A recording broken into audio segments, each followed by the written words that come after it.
नमस्कार। आप सभी पर श्री राधा गोविंद देव जी की असीम कृपा बनी रहे।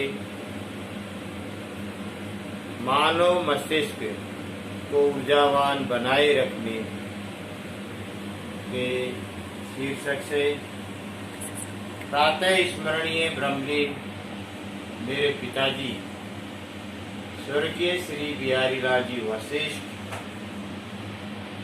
की प्रेरणा से एवं उनके आशीर्वाद तथा राधा गोविंद देव जी भगवान की असीम अनुकंपा से मैं रामोदार वशिष्ठ विप्रध्वनि मासिक पत्रिका के प्रधान संपादक मनुष्य के मस्तिष्क की ऊर्जा को बनाए रखने के मोटिवेशन को लेकर के मैं इस YouTube चैनल की आज शुरुआत करने जा रहा हूँ। इसके द्वारा मनुष्य अपने जीवन में जो निराश हो जाते हैं उसका एक जो कारण होता है वो मस्तिष्क में अपने ऊर्जा की जो सोच है, जो पॉजिटिव सोच है, वो नेगेटिव में वो बदल जाती है, तो उससे मनुष्य निराश हो जाता है। तो ऐसे कोई निराश नहीं हो, उसके लिए पॉजिटिव एनर्जी बनाए रखने से संबंधित कुछ चर्चा मैं आप सभी को इस YouTube चैनल के माध्यम से बताने जा रहा हूँ और आप सभी इसको अधिक से अधिक देखेंगे, इसको सब्सक्राइब करेंगे, लाइक करेंगे। तो इसकी शुरुआत मैं प्रातः स्मरणी से ही आपकी शुरुआत आज करने जा रहा हूँ कि हम रात्रि विश्राम करते हैं, उसके तत्पश्चात प्रातः जल्दी ही हमें उठना चाहिए। सूर्योदय से पूर्व जो हमारा भोर का समय होता है उस समय हमें जाग जाना चाहिए। यानी कि जो प्राचीन काल में जिस प्रकार से पक्षियों की चहचहाट, कलरव जो होता है, उस समय हमें सभी को जाग जाना चाहिए, जगना चाहिए। उसके जगने के पश्चात सर्वप्रथम हर व्यक्ति को, विशेष करके विद्यार्थियों को बताना चाहूँगा कि सर्वप्रथम वो अपने इष्ट देव को प्रणाम करें।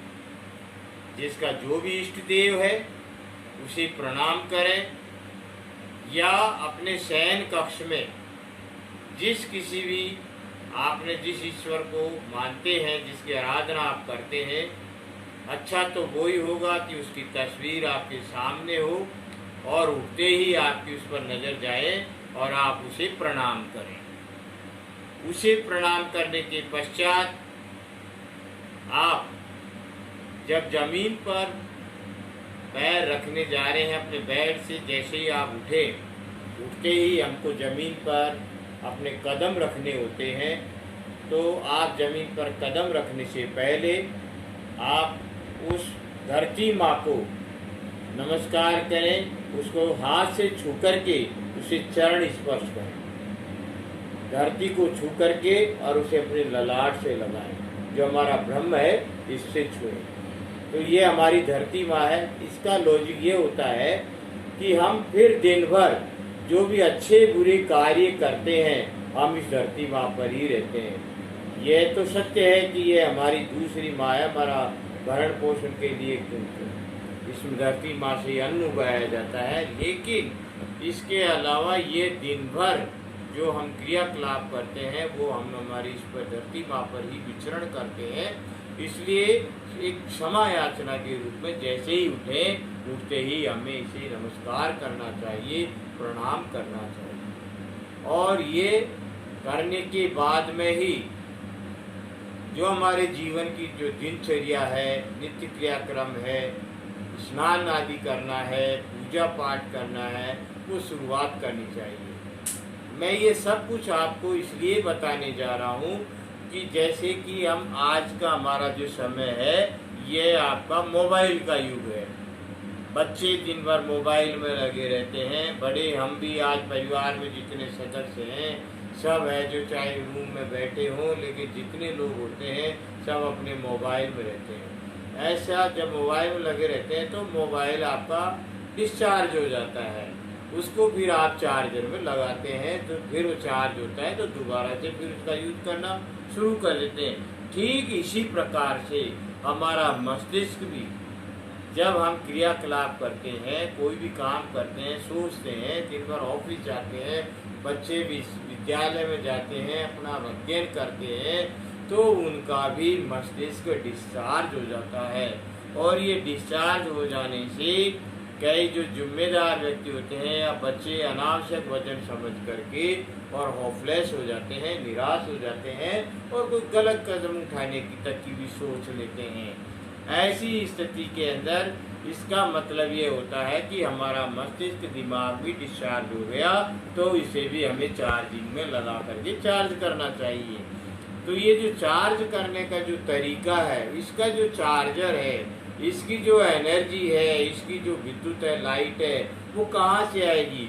वो आती है हमारी प्रातः उठते ही हमारे इष्ट देव को प्रणाम करें और हम जो हमारी धरती माँ पर जो हम पैर रखने जा रहे हैं, कदम रखने जा रहे हैं, उसको प्रणाम करें, उसको छू करके उसको नमस्कार करें। और हमारे घर में जितने भी हमसे बड़े बूढ़े हैं, विद्यार्थियों के माता पिता हैं या हमारे संयुक्त परिवार है, उसमें अगर हम रहते हैं या जो भी अपने सदस्य घर में होते हैं, जो अपने से जो बड़े होते हैं, उनके चरण स्पर्श करके उनको नमस्कार करना चाहिए।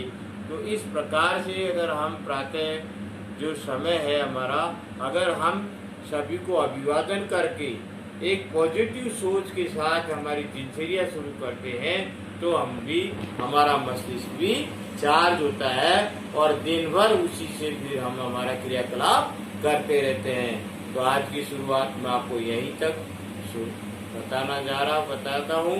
इसी के साथ आप सभी को पुनः राधा गोविंद की जय। आप श्री पर असीम कृपा बनी रहे गोविंद भगवान की, और फिर मिलेंगे आपसे आगे अगली कड़ी के लिए। तब तक के लिए सभी को नमस्कार। और पुनः आप सभी को बताना चाह रहा हूँ कि आपको ये वीडियो देख करके और ये इसको आप सब्सक्राइब जरूर करें। इसी आशा के साथ धन्यवाद।